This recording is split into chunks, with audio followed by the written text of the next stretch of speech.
Jack కుళ్ళిపోయిన ఒక floor mat ని పైకెత్తిన వెంటనే దాని కింద ₹1,00,000 ఆ రోజు రాత్రి ఇతను ఒక కెమికల్ సహాయంతో ఆ నోట్లపైన ఉన్న మరకలన్నిటిని క్లీన్ చేసేస్తాడు. దాని తర్వాత ఇతను నోట్లని డ్రైయర్ లో పెట్టి మంచిగా ఆరబెడతాడు. మొదటి పని అయిపోయిన తర్వాత ఇతను చనిపోయిన ఆ వ్యక్తి వస్తువులన్నిటిని కలెక్ట్ చేయాలి. ఇక్కడ ఒక ముసలి ఆవిడ ఉండేది. ఆమె చనిపోయి ఒక నెల అయింది. దాని తర్వాత చుట్టుపక్కల ఉన్న వాళ్ళకి ఈ విషయం తెలిసింది. జాక్ ఆమె వస్తువులన్నిటిని జాగ్రత్తగా ఒక చిన్న డబ్బాలో పెడతాడు. అప్పుడు ఆమె కొడుకు అక్కడికి చేరుకోగా అతనికి తన అమ్మ జ్ఞాపకాలతో ఎటువంటి సంబంధం లేదు. కేవలం ఇతని చూపు డబ్బుల పైన మాత్రమే ఉంది. ఈమె బ్యాంక్ పాస్బుక్ చెక్ చేస్తుంది. దాంట్లో డబ్బులు లేకపోవడం వల్ల ఇతను ఇలా చెప్తాడు, ఈ డబ్బాని తీసుకుని వెళ్లి చెత్తలో పారేయ్ అని. వీళ్ళ మాటలని విన్న తర్వాత శామ్ ఆ డబ్బులని వీళ్లకు ఇవ్వడు. అప్పుడే ఇతనికి ఆ నోట్లపైన రాసున్నది గుర్తొస్తుంది. దీంతో ఇతను తొందరగా బ్యాంకుకు వెళ్తాడు. ఇంకా ఆ ముసలి ఆవిడ విత్డ్రాల్ రికార్డ్స్ అన్నింటినీ చూస్తాడు. ఇక్కడ విచిత్రమైన విషయం ఏమంటే బ్యాంకులో పనిచేసే ప్రతి ఒక్కరికి ఆ ముసలి ఆవిడ తెలుసు. బ్యాంక్ ఎంప్లాయీస్ కి ఇది తెలుసు, ఈ ముసలి ఆవిడకి ఒక వింత రోగం ఉందని. ప్రతి రోజు ఈమె బ్యాంకుకి వచ్చి ₹5,000 విత్డ్రాల్ చేసేది. డబ్బులు తీసిన వెంటనే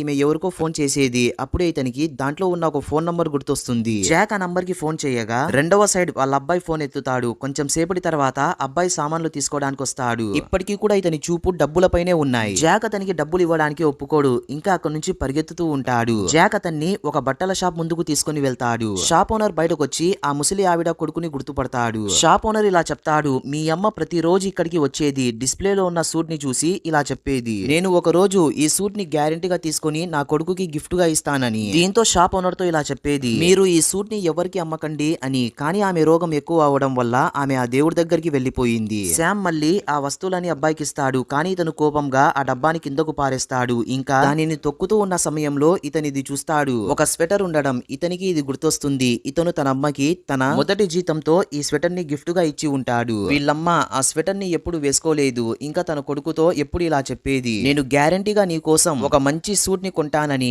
అప్పుడే ఇతనికి తన అమ్మ స్వచ్ఛమైన ప్రేమ గుర్తొస్తుంది. ఇప్పుడు ఇతనికి అర్థమవుతుంది, ఇతను ఏ డబ్బుల కోసం పరిగెత్తుతున్నాడో దానికంటే విలువైనది తన అమ్మ ప్రేమ అని తెలుసుకుంటాడు.